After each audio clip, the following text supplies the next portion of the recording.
Hey everyone, welcome back to CryptoCache. Thank you again so much for joining me here. Quick look again at Solana, seeing what's going on. Double checking a few key factors. We can see Bitcoin is making a run towards 60K and Solana is responding in kind, right? So this ascending trend line that we had, that's potentially being bearishly backtested, isn't really a big thing, a big deal, based on the simple fact that we have good momentum from Bitcoin, okay? So if Bitcoin was struggling, it'd be maybe a different story altogether, but the truth is here, we're in a situation right now where we want to kind of make sure we understand where Bitcoin's going in order to understand what Solana is going to do. So you look at these charts, they're very, very similar here, okay? The only difference is Bitcoin is establishing higher highs and Solana is not. So it's not really a great look for Solana.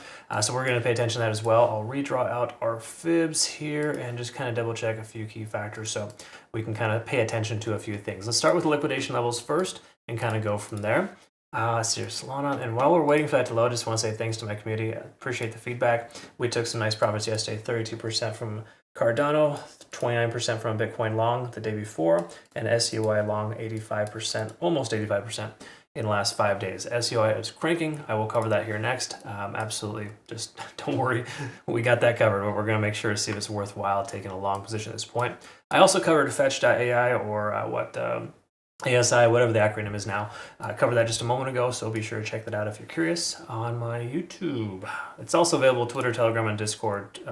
TikTok as well, but mainly right here on Twitter, Telegram, and Discord. It's a little easier to kind of keep track if you want to join us over there. It's all down below. Okay, so let's look at liquidation levels down here first and kind of go from there. And when we spoke about this last, there's a massive concentration of liquidation at 138 to 140. It keeps going higher and higher.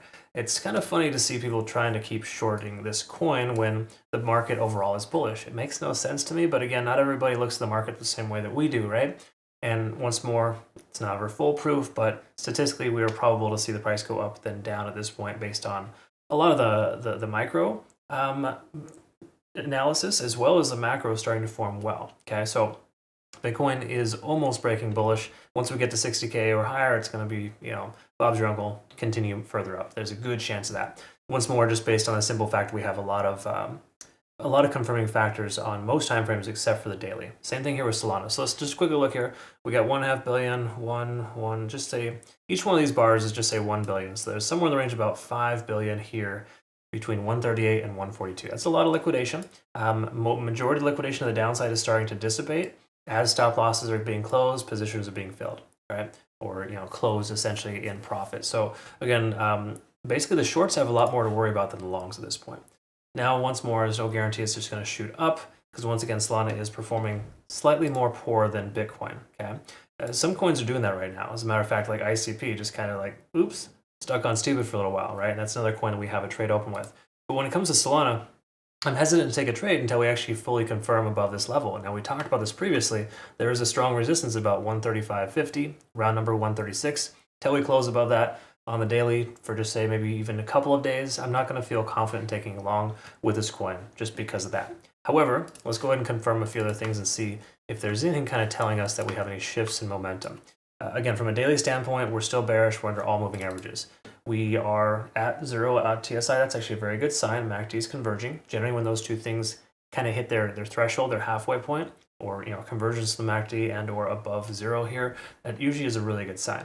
However, we're not there yet. We're almost there, right? Because we're not over 50 on the RSI yet either. Bitcoin can say the same thing. It's right there testing that level and is trying, but not there yet, okay? So when we take a look at that and we kind of confirm everything here, we're looking at mostly bullish, but not quite there yet, okay?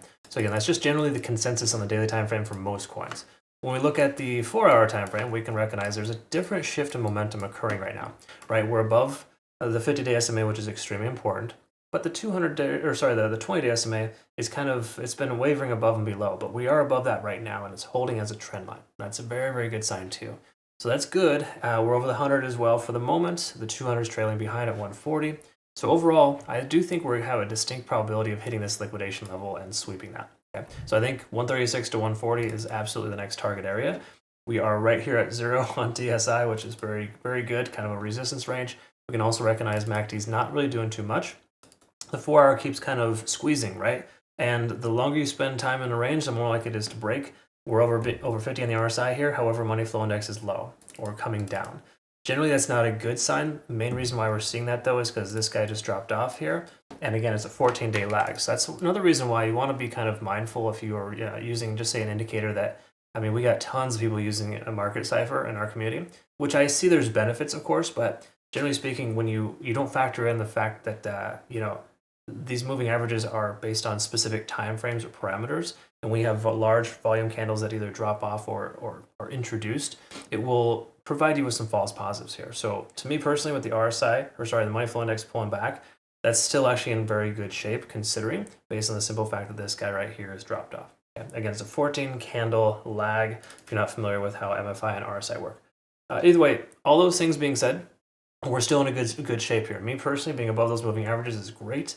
With this extra level liquidation to the upside here, I think we're in decent shape to see the price continue further up. Again, it's not like a massive amount of confirming factors on the 4-hour time frame, but they're mostly bullish, and the daily time frame is still looking pretty good too. It's just that caveat of being under those larger time frame, RSI and the 20-day SMA. That's basically the same thing with Bitcoin right now too. Until we break above that level on Bitcoin, then we're really not in a great position. However, mostly bullish minus those things. Really, that's what it boils down to. And take a look at the hourly here too.